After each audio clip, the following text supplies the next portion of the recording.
Isang mapagpalang gabi po sa ating lahat mga ka-business. At ngayon na po, andito si Kuya Tony. Hello ka, Kuya Tony. Ha? Ay, sorry. Maihi pala siya. Maihi pala siya. Mag-hi ka, Temengay. Ako din. Hi po sa mga business na. Yes. Ako din. Sige, ikaw Ako din. din. Parang galing. Happy birthday. Happy birthday. Sinong birthday? Ikaw. Ano ako? So yun nga po mga ka-business, dito pa po kami sa ka-business house dahil nag-shoot pa po sila ng basta yun na po, yun, sinushoot. Abangan nyo na lang po mga ka-business. Tsaka nga po pala mga ka-business, gusto ko lang po magpasalamat sa lahat po ng nag-comment, ng condolence, sa lahat po ng mga nag-chat. Maraming salamat po. Sobrang na-appreciate ko po yun mga ka-business. Saka din naman po sa mga nagsasabi na drama-drama lang. Isipin nyo rin po, paano po pag kayo yung nasa katayuan ko po mga ka-business. Matagal ko pong inalagaan yon, malaking utang na loob po namin dun sa lola ko na yon. Tapos sasabihan ka lang na nagdadrama, nagpapaawa. Shoutout po sa'yo sa nagsabi nun, sa nag-comment nun. Kahit kailan po hindi ko po gagamitin yung pamilya ko para magpaawa. Tsaka wala po sa vocabulary ko po yung pagpapaawa. Ang sagwa po pakinggan. Yun. Dito rin po pala si Ken sa mga ka-business. Hi ka, baby ko. Andun po ako sa loob. Andoon ka sa loob. Kiss mo si Ate Junjun. Yun. So, yun po. Antayin ko munang na dumating sila. Ay, dumating. Ano dumating? Antayin ko matapos pala sila. Mag-hi ko naman sa vlog ko, Kuya Tony. Hi ka. Hello po. Kuya Tony, what is your course? What is your course, Kuya Tony? What is your course? Ano? What is your course? What is your course, Kuya Tony? 2 years course. Yun. Thank you, Kuya Tony. Appear. Yun.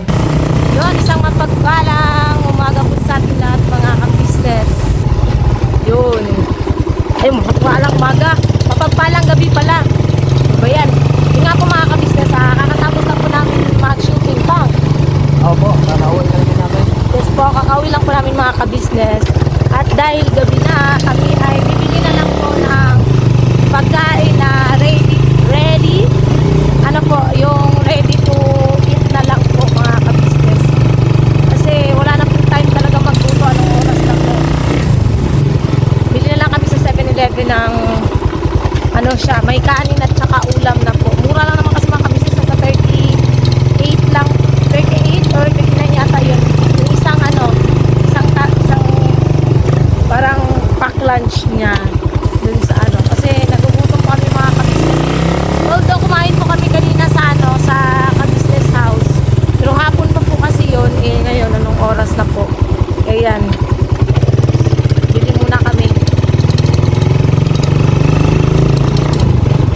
Malapit na po mga ka-business, dito lang po sa labasan yung 7-Eleven.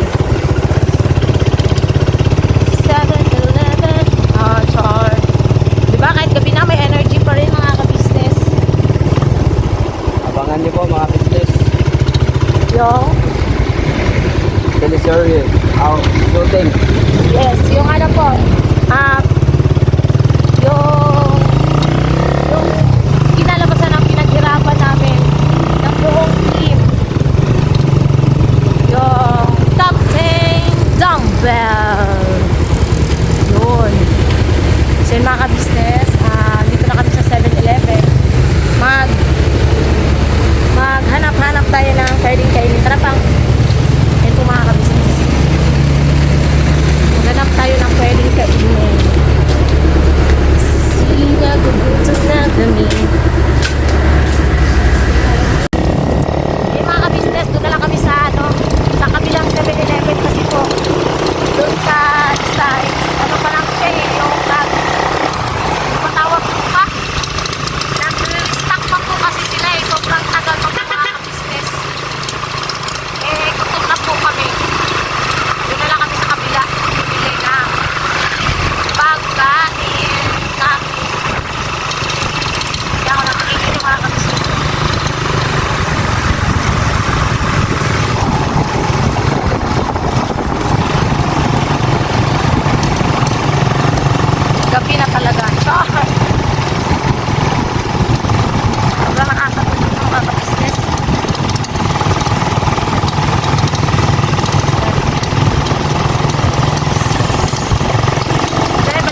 mga Hindi kabisnes. ka makikipag-isa sa mga friends mo from way, way back. Pero kami kung anong That's hiding ka uulamin. rin.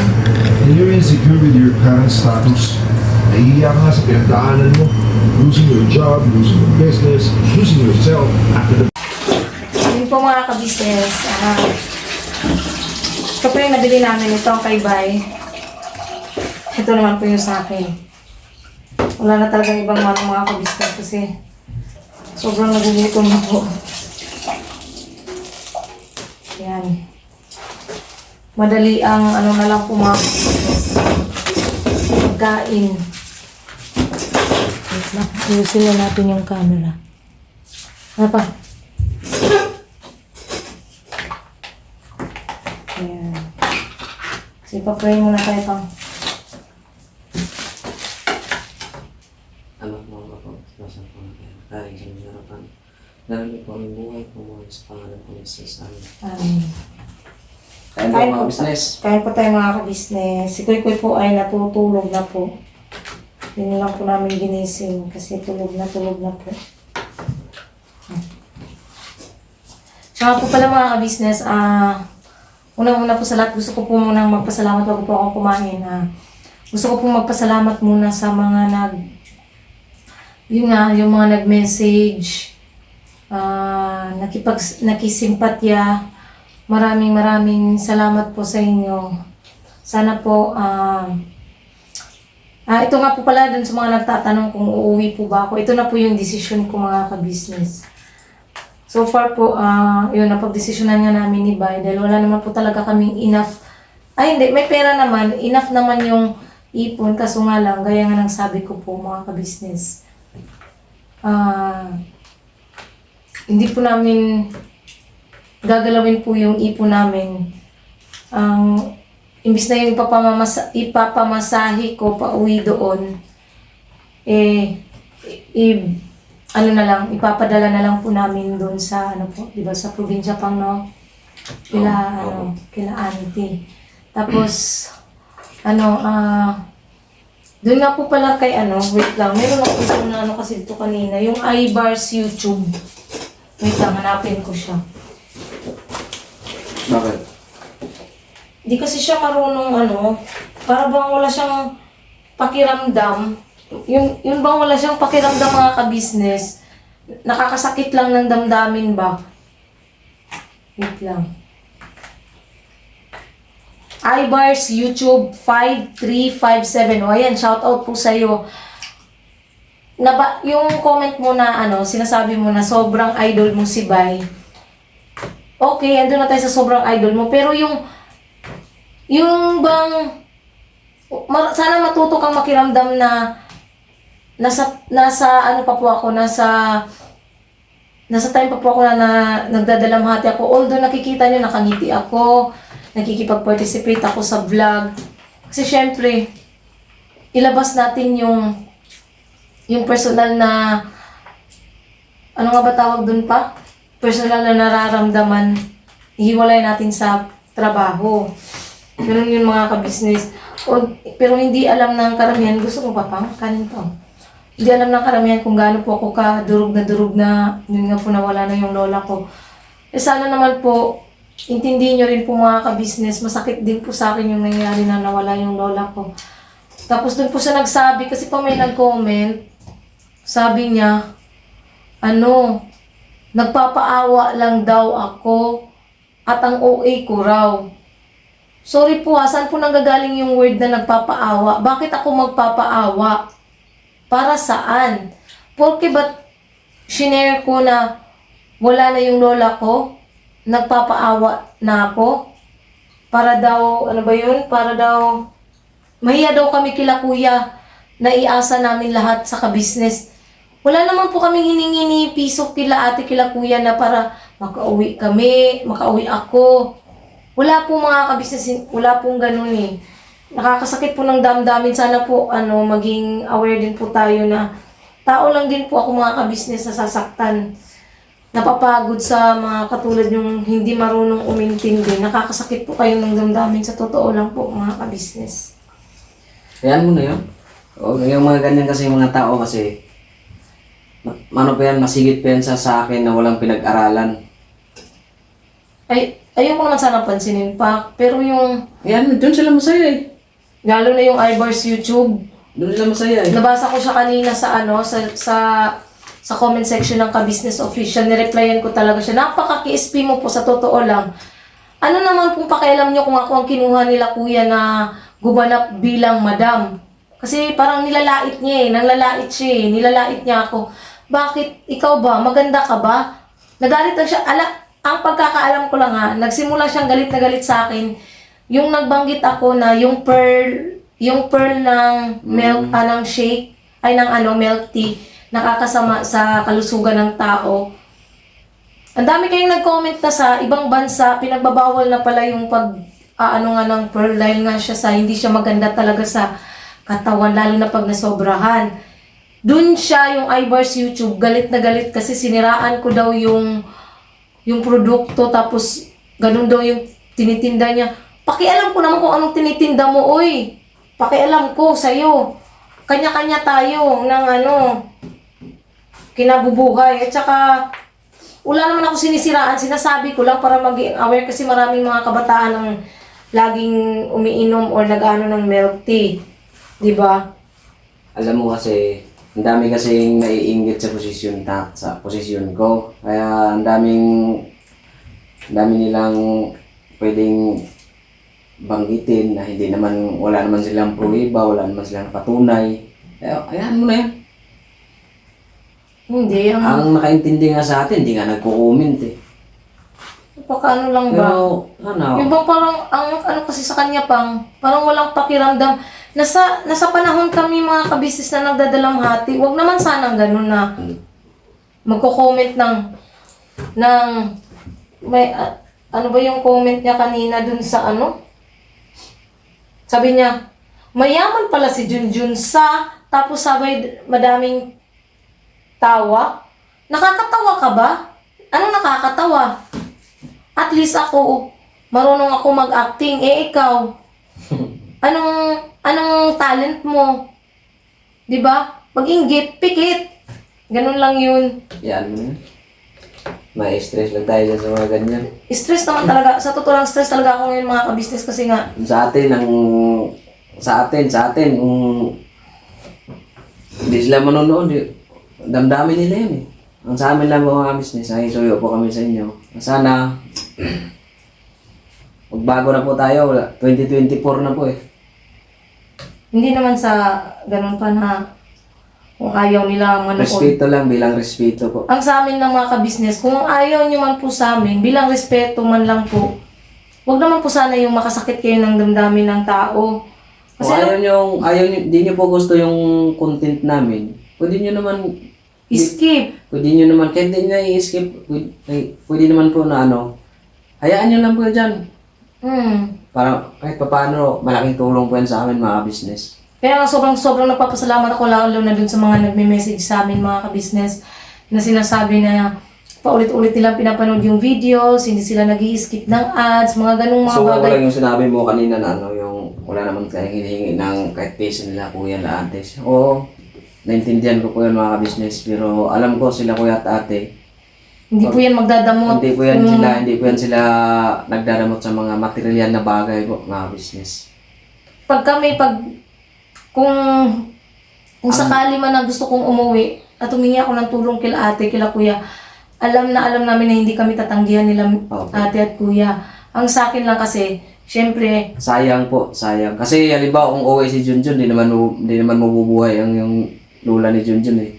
oo, hindi rin pa, ang sa akin lang din kasi, kung uuwi kasi ako mga ka-business, ayoko nang maranasan yung naranasan namin last year ni Bay na sobrang Uwi po kami na... umuwi kami na parang pagbalik namin, doon na kami parang nabalot ng utang, ng bali.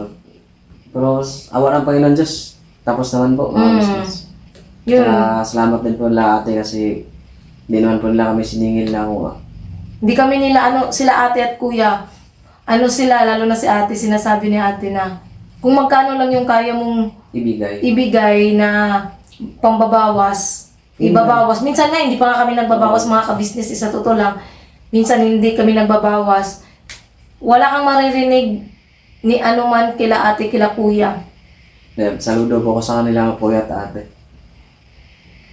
Kahit abutan pa ng ilang taon yung bali mo ila ate, hindi ka nila pinupursigay na, oy, yung bali mo, bawasan mo naman. Hindi po.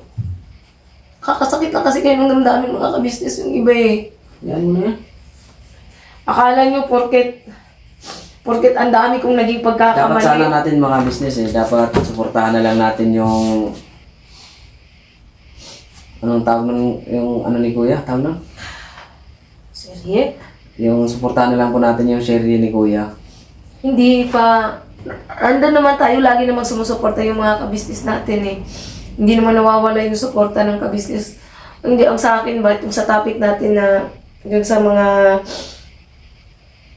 nagsasabi ng masasakit na salita. Ibig sabihin natin to, tigilan natin to yung channel natin para wala ka nang matanggap ng mga sakit na masalita. Hindi ganun yung ibig kong sabihin. Ang sa akin ba, nakikiusap man ako sa... Hayaan mo na yung mga taong panghusga. Nakikiusap man lang ako sa nakikiusap lang ako sa iba na sana maging, kayo yun bang, maging sensitive. Buhay nila yun eh. Sensitive man lang kayo na Wala naman tayong control sa kanila. nakakasakit kayo ng damdamin ng tao. Bakit? Hawak ba natin sila? Oo, andun na ako pang. Kaya nga nakikiusap ako kung ayaw man nyo sa amin, wag na lang sanang mag-comment. Wag na lang sanang wag na lang sanang mema lang talaga, may masabi lang. Comment ng comment. Itong Ibars YouTube, ay idolo ka daw niya, sobrang idolo ka niya. Pero ayaw niya daw sa akin. Hindi para ka na lang din pong si yung Samantha Rivera na #1 basher namin at ng yun. Bakit? Pag binabas ka ba nila,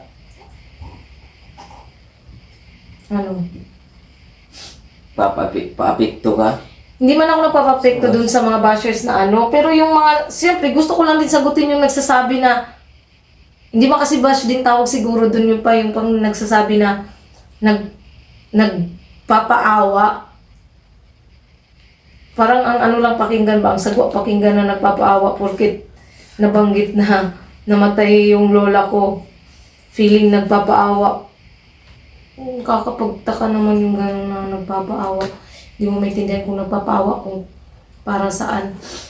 Anyways, basta yung mga ka-business, yun, dahil nga nasabi ni Bay, yung po, yun bang iba kasi di rin nila kasi magets yung serye ni Kuya, kung bakit daw, yung sa patungkol sa serye ni Kuya ba, bakit daw hindi na tumutulong. Na naman na po yata, yan ang paliwanag ni Kuya. Nabanggit na po yan sa mga nakaraang vlog po ni Kuya na may nangyari nga po sa YouTube channel ni Kuya. Sana intindihin niyo rin po mga business na naglalambing po kasama sa inyo. Kasi ang laki kasi pong nawala eh.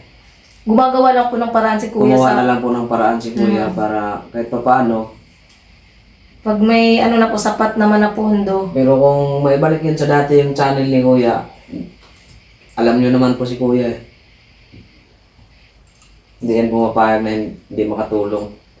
Opo. Lang po yan, nag-iipon lang po ng pondo si Kuya para sa pagtulong niya po Siyempre, mga business. Nagbabudget po yan si Kuya eh. Siyempre, may sumasahod pa rin po kami kahit may YouTube channel na po kami. Kasi sa totoo lang mga ka-business, kahit may YouTube channel to sila, Inaalalayan pa rin po kami ni Kuya kaya saludo kasi wala po pa sa naman inyo. pong sahod eh. May sahod na pero may revenue na pero wala pa pong sahod mga ka-business. Kasi wala pa namang PIN na natatanggap ang sila Bay. Kaya wala pa po talagang sahod. Kaya sabi ni Kuya, lalayan muna habang hindi pa nakakasahod sa sa YouTube. Excuse po. So, yun po nga po mga ka-business. Naglalambing po kami sa inyong lahat na sana nga po suportahan po natin palagi ang ka-business official, ka-business family, tsaka Papa Dins TV. Ganoon din po ang channel ng mga kagwangs. So yun nga po mga ka-business, hindi na po natapos yung vlog namin dahil medyo huminit na po ulo ng isa. Bad trip na. Mabilis talaga siya, Nginit na ulo niya dahil nga dyan sa iba na hindi naman marunong makiramdam. Pasensya na po talaga mga ka-business kung nilalabas ko man po. Ako po kasi yung klase ng tao talaga na yung sinasabi ko talaga, yung iba nga na nagsasabi na hindi maganda talaga nire-reply ko kasi nai-stress talaga ako, sumasakit ulo ko. Sobrang nai-stress talaga ako mga ka-business. Ang dami kong iniisip na problema. Dumagdag pa yung mga taong di man marunong makaintindi. Pagpasensya nyo na lang po muna mga ka-business. Yun nga po, medyo maikli lang po itong vlog namin ngayon. Gusto ko lang din po palang magpasalamat dun sa mga taong nagbigay ng pandagdag na padala po para kay para sa lola ko po. Thank you so much po sa inyo. Hindi po ako magsasawang magpapasalamat po sa inyo sa mga taong handang umintindi at umintindi sa amin. Pagpasensya nyo na po mga ka-business ha. Ito talaga kami. Ito yung tinatawag na raw vlog na pag nagkakatampuhan, pag nagkakagalit or naiinis, yung mga ganung bagay ba. Ganto, yun. Ito talaga kami mga ka-business. Sobrang nakaka-drain. Pero kaya, laban lang tayo mga ka-business. Ayun, ganun nga po mga ka-business. Naglalambing ulit po kami sa inyong lahat. Sana po, supportahan niyo po palagi ang Ka-Business Official, Ka-Business Family, Papa Dins TV. Syempre, ang channel ng mga kagwangs. Kagwang by Papaya Official, Kagwang Intoy Official, Kagwang Buknoy Official. Sana po wag po kayong magsawang sumuporta at magmahal po. Una-unang gusto ko munang magpasalamat sa Panginoong Diyos na sa kabila ng lahat, hindi kami pinabayaan ng Panginoong Diyos, mga ka-business. Siyempre, pangalawa, ang Ka-Business Family, Ka-Business First Family na handang umintindi, handang dumamay, ano man ang problema ang dumating, handa kaming tanggapin. Buong puso kaming niyayakap ng Ka-Business Family. Siyempre po sa inyo pong mga viewers, subscribers, silent viewers, siyempre sa mga bashers dyan, maraming salamat po sa inyo sa walang sawang suporta nyo po at pagmamahal. Naway hindi po kayo magsawa, paulit-ulit no, pero hindi po ako magsasawa talaga mga ka-business na magpasalamat sa inyo. Siyempre sa mga OFW natin dyan, na mga kababayan natin, mag-ingat-ingat po kayo sa mga trabaho nyo po, kung saan mo po kayo naroroon, saan mang panig ng mundo. Ingat po kayo palagi at God bless po sa inyo. Again, maraming salamat po. Pagpasensyahan nyo na po yun nga po, sa mga nag-aantay ng decision ko po, hindi po muna ako uwi mga ka-business.